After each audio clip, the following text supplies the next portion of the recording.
السلام علیکم ورحمۃ اللہ وبرکاتہ۔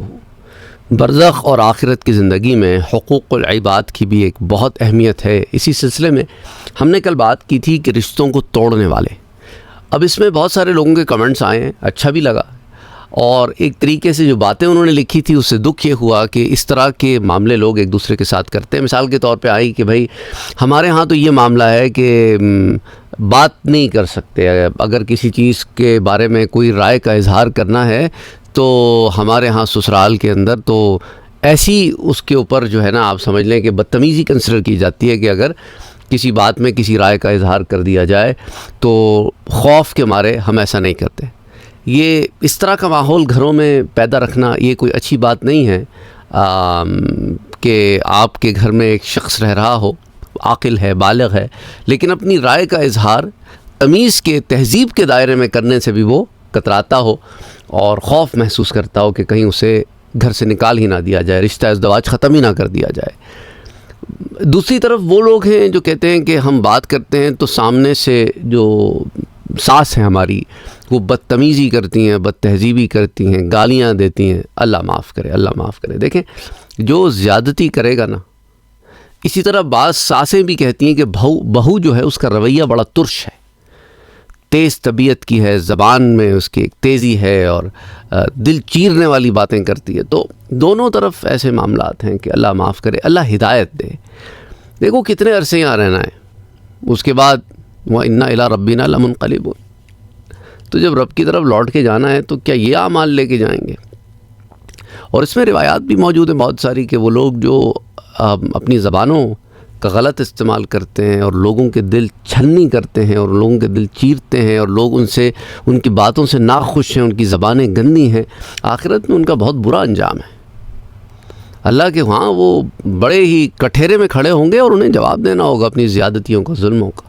پھر بعض نے کہا کہ دیکھیں ہم ایسے رشتہ داروں سے کیسے تعلق رکھیں جو ہمیں نقصان پہنچانے کے در پہ یا اللہ معاف کرے جادو کرتے ہیں۔ انا للہ و انا الیہ راجعون، یعنی انسان اپنے ہاتھوں سے اس ٹیمپریری دنیا کے لیے ہمیشگی کی جہنم کے گڑھے خود کھود رہا ہے۔ افسوس ہوتا ہے کہ دنیاوی منفعت حاصل کرنے کے لیے۔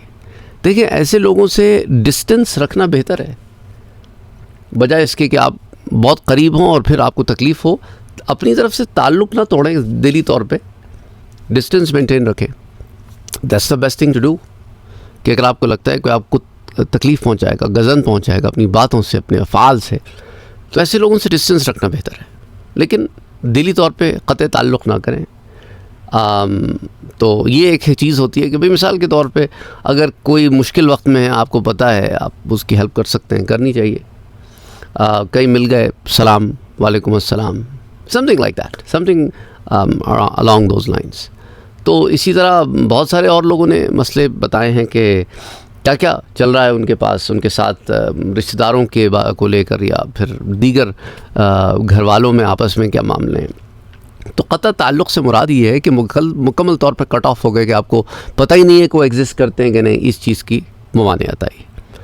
آگے اللہ سبحانہ و تعالیٰ سب کے لیے آسانیاں پیدا فرمائے۔ اسی طرح ایک اور چیز جس کو لوگ نظر انداز کر دیتے ہیں وہ پڑوسیوں کے حقوق ہے، جس کے بارے میں بڑی گرفت آئی ہے کہ جو اسے حق ادا نہیں کرتا تو وہ بڑی تکلیف میں ہوگا۔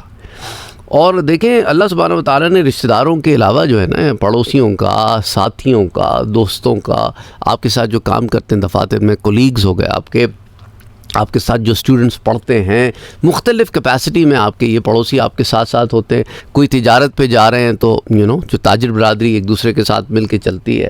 بہرحال ان سب کے آپ پر حقوق ہوتے ہیں، اور کسی کے ساتھ بدسلوکی کرنا، اس کو ایذا رسانی، اس کو ایذا پہنچانا، یہ ساری چیزیں کیا ہیں؟ یہ حرام ہیں، گناہ ہے اور جہنم میں لے جانے والے اعمال ہیں۔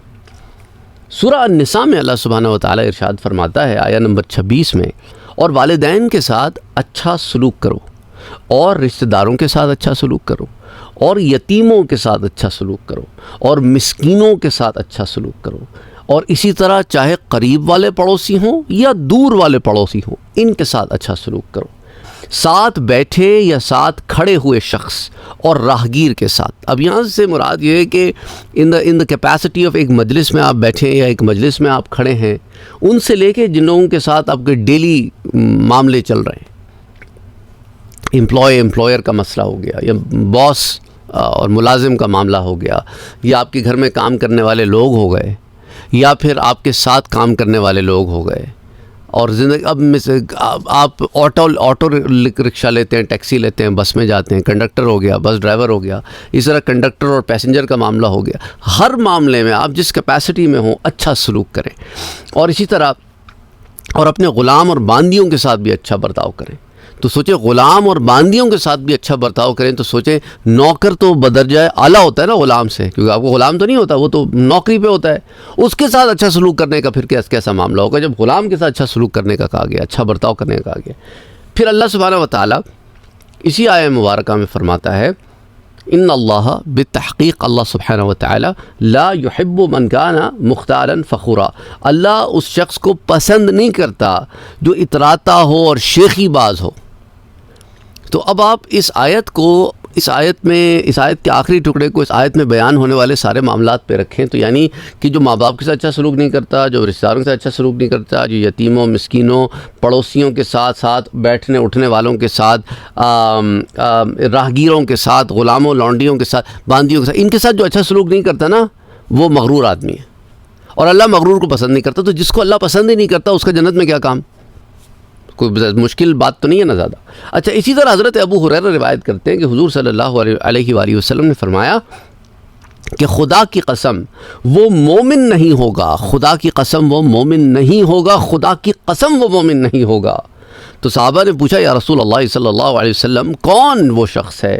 تو آپ نے فرمایا وہ شخص جس کا پڑوسی اس کی شرارتوں سے بے خوف نہ ہو جائے، یعنی کہ اس سے تنگ اگر ہونا پڑوسی کسی سے تو وہ شخص کا جو ہے نا کوئی کام نہیں ہے، برباد ہو گیا.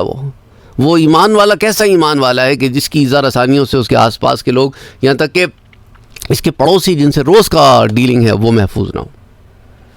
اسی طرح حضرت عائشہ صدیقہ رضی اللہ تعالی عنہ سے مروی ہے کہ حضور صلی اللہ علیہ وسلم نے فرمایا کہ حضرت جبرائیل ہمیشہ پڑوسی کے متعلق وصیت کرتے رہے، یہاں تک کہ مجھے یہ گمان ہونے لگا کہ عن قریب یہ پڑوسی کو وارث ٹھہرا دیں گے، کہ میراث میں بھی حصہ دو، پر ایسا ہوا نہیں. لیکن کہنے کا مقصد یہ ہے کہ اتنی زیادہ حقوق ہیں پڑوسی کے. حضرت ابو ہریرہ سے ایک اور روایت آتی ہے، یہ روایت آپ نے ضرور سننی ہے، غور سے سننی ہے، کیونکہ ہمارے معاشرے میں بھی یہ بہت بڑا مسئلہ ہے کہ لوگ حقوق اللہ کو بہت ادا کرتے ہیں اور حقوق العباد میں بہت ڈنڈیاں مارتے ہیں، اور سمجھتے ہیں کہ ہم بہت نیک پارسا اور بہت اچھے ہیں اور ہمارا تو بیڑا پار ہو گیا کیونکہ ہم تو بڑے نیک ہیں.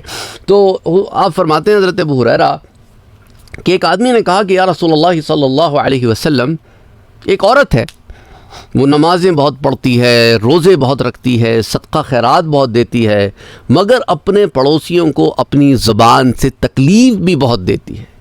تو حضور صلی اللہ علیہ وسلم نے ارشاد فرمایا کہ یہ عورت تو جہنمی ہے. تو اس آدمی نے کہا کہ فلاں عورت ہے، روزے نماز صدقہ اس کا کم ہی چرچا ہے، مطلب عام کرتی ہے جیسے باقی لوگ کرتے ہیں، لیکن اس کی وہ کیا کرتی ہے، پنیر کی ٹکیا کو صدقہ دیا کرتی ہے، صرف اتنا ہی کیا کرتی ہے، لیکن زیادہ نہیں کرتی، بہت تھوڑا کرتی ہے. لیکن اس کا ایک ایسا معاملہ ہے کہ اپنے پڑوسیوں کو نہیں ستاتی. تو حضور نے فرمایا صلی اللہ علیہ وسلم نے کہ وہ جنتی ہے. اب آپ سمجھیں کہ بھئی اتنی ساری نیکیوں کے بعد جہنمی کوئی کیسے ہوگا؟ کل میں نے آپ کو حدیث بتائی تھی ایک، کہ یہ سارے اعمال صالحہ یہ ان لوگوں میں بانٹ دیے جائیں گے جس کے ساتھ اس نے بد کلامی کی تھی، ان کو راضی کرنے کے لیے قیامت کے دن. اور یہاں تک کہ اس کی جب سارے نامہ اعمال میں سے کچھ نہیں رہے گا تو پھر اس کے بعد وہ ان کے گناہوں کو سمیٹے گا وہ شخص، اور یوں پھر جہنم میں جائے گا.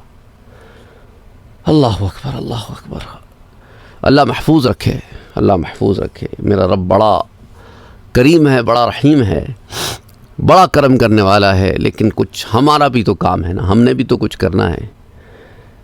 تو اب یہ جو روایت میں نے آپ سے ذکر کی، تو یہ جو دوسری عورت تھی جس کے بارے میں بتائی، یہ واجبات ادا کرتی تھی، فرائض ادا کرتی تھی، مگر نماز جو نفلی نمازیں ہوتی ہیں، نفلی روزے ہوتے ہیں، نفلی صدقات ہوتے ہیں، وہ کم کرتی تھی. استطاعت، طاقت، بزی ہوتا ہے انسان، کبھی لائف ایسی ہوتی ہے، what ever is the case, لیکن حقوق العباد میں وہ بہت خیال رکھتی تھی. تو اس لیے حضور نے جنت کی بشارت دی. اور پہلی عورت فرائض تو ادا کرتی تھی، لیکن ساتھ ساتھ واجبات اور فرائض کے علاوہ نفلی عبادتیں بہت کرتی تھی، پکڑ حقوق العباد میں ڈنڈی مارتی تھی. اچھا، ایک اور واقعہ امام غزالی ایک واقعہ بیان کرنے سے پہلے، جو واقعہ ہے اسے بیان کرنے سے پہلے، امام غزالی کا میں آپ کو ایک قول پیش کرتا ہوں. آپ فرماتے ہیں کہ پڑوسیوں کا حق صرف یہ نہیں ہے کہ ان کو تکلیف نہ دی جائے، بلکہ ان کا حق یہ ہے کہ ان کی تکلیف کو برداشت کیا جائے. انسان پر لازم ہے کہ وہ پڑوسیوں کی تکلیف پر صبر کرے، چاہے اس کا پڑوسی ذمی کافر ہی کیوں نہ ہو. اچھا، پھر آپ حضرت سہل بن عبداللہ التستری رحمۃ اللہ علیہ، جن کی بڑی مشہور تفسیر ہے تفسیر التستری، ان کی ایک روایت نقل کرتے ہیں حضرت امام غزالی. آپ فرماتے ہیں کہ ان کا ایک پڑوسی تھا اور وہ مذہباً مجوسی تھا.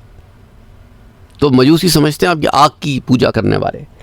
اچھا، اس کے ہاں جو گھر میں باتھ روم تھا نا، بیت الخلا جس کو کہتے ہیں، تو اس کا جو پائپ نکلتا تھا تو وہ پھٹا ہوا تھا، اور وہ حضرت سہل بن عبداللہ التستری جو ہے، ان کے گھر سے نکلتا تھا آگے جا کے. تو جب پھٹا ہوا تھا تو اس میں سے جو گندگی اور نجاست بہتی تھی نا پانی کے ساتھ، وہ ساری حضرت کے گھر میں آتی تھی. تو اس کے اندر حضرت نے کیا کیا کہ ایک بڑا سا ٹب اس کے نیچے رکھ دیا کہ دن بھر کی غلاظت اس کے اندر جو بہتی تھی وہ حضرت کے گھر میں ٹپکنے کے بجائے اس ٹب میں ٹپکتی تھی. اور پھر رات کے وقت جب کسی کو خبر نہ ہو تو وہ ٹب جو ہے حضرت یا ان کے گھر والے جا کے اسے گرا دیتے تھے. اسی طرح روزانہ مجوسی جو ہے وہ بیت الخلا استعمال کرتا اور جو بھی معاملہ ہوتا ہے، اور یہ سال بعد چلتی رہی، ایک طویل عرصے تک چلتی رہی، یہاں تک کہ حضرت سہل جو ہے یہ بیمار ہو گئے، اور ایسے بیمار ہوئے کہ اب زندگی کی کوئی امید نہ رہی کہ بچیں گے. تو اس وقت آپ نے اپنے پڑوسی کو بلایا اور اس کو بتایا کہ اچھا ایسا کرو، اس کمرے میں جاؤ. تو اس کمرے میں گیا تو کیا دیکھتا ہے کہ ایک پائپ ہے جو اس کے گھر سے آ رہا ہے اور پھٹا ہوا ہے، اور اس سے غلاظت نکل رہی ہے اور ایک بالٹی میں جمع ہو رہی ہے. تو کہنے لگا کہ یہ کیا ہے؟ تو حضرت سہل نے فرمایا کہ ایک عرصے سے، کئی سالوں سے یہ معاملہ ہے کہ تمہارے گھر سے یہ پائپ ہمارے گھر سے ہوتے ہوئے گزرتا ہے اور یہ پھٹا ہوا ہے اور یہ ٹپکتا رہتا ہے. ہم اس کو دن بھر جمع کرتے ہیں اور رات کے وقت پھینک دیتے ہیں. اگر مجھے یہ خطرہ نہ ہوتا نا کہ میں مر جاؤں گا اور اس کے بعد یہ گھر بک جائے گا اور کوئی اور آئے گا اور شاید وہ اتنا وسیع اخلاق والا نہ ہو اور اس چیز کو برداشت نہ کر سکے اور معاملہ بگڑ جائے، اگر مجھے خوف نہ ہوتا تو میں تمہیں آج بھی نہ بتاتا اور ہم اس کی صفائی کرتے رہتے اور تمہیں خبر بھی نہ ہوتی. تو میں تمہیں اسی لیے بتا رہا ہوں کہ تم اس کو ٹھیک کرا لو کہ جس کے پاس یہ مکان جائے میرے مرنے کے بعد، پھر اس کے اور تمہارے درمیان معاملات جو ہیں وہ خراب نہ ہوں، ورنہ میں تمہیں یہ نہ بتاتا.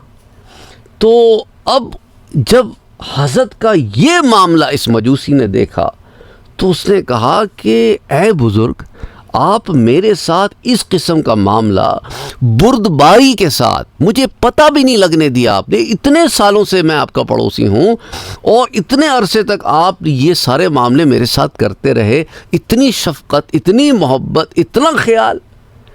تو کہنے لگا کہ حضور، آپ کا یہ عالم اور میرا یہ عالم کہ میں مسلسل اپنے کفر کے اوپر اڑا ہوں.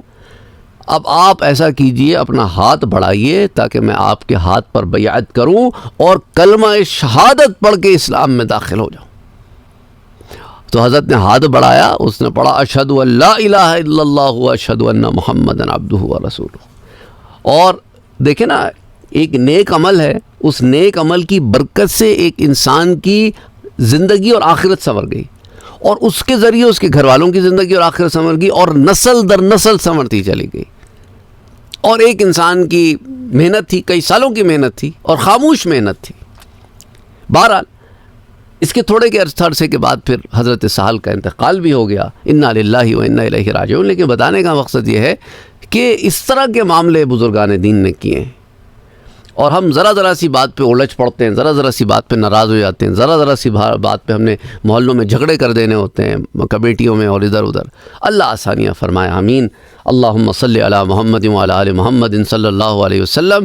اب دیکھیں ہمارے ہاں اسی بات پہ مجھے وہ یاد آیا کہ وہ یو پی میں شاید وہ ایک میڈیکل اسٹوڈنٹس کے سرٹیفکیٹس جو ہے وہ ڈسٹریبیوٹ ہو رہے تھے، اور وہ ایک پتہ نہیں کہاں منسٹر تھا یا کیا تھا، جس نے ایک نقاب والی لڑکی ہماری بہن جو ہے اس کے نقاب کو اتارنے کی کوشش کی کہ یہ کیا ہے، اور پیچھے کھڑے بغیرت مرد ہنس رہے ہیں، انا للہ و انا الیہ راجعون۔ اور پھر آگے جب اس کا انٹرویو لیا جاتا ہے تو آگے بکواس کرتا ہے عجیب و غریب سی کہ میں جو ہوں وہ ہم نے صرف نقاب ہی تو ہٹایا ہے اور کہیں اور تو ہاتھ نہیں لگا۔ یعنی ایک تو غلط کام، اوپر سے اتنی ڈھٹائی، اس سے اندازہ کریں کہ ان کے دلوں میں کتنی غلاظت اور گندگی بھری ہوئی ہے۔ اللہ معاف کرے، اللہ معاف کرے، اللہ محفوظ رکھے ایسے لوگوں سے۔ یہ خبر بھی نہیں ان کو کہ ان کی کیسی پکڑ ہونی ہے۔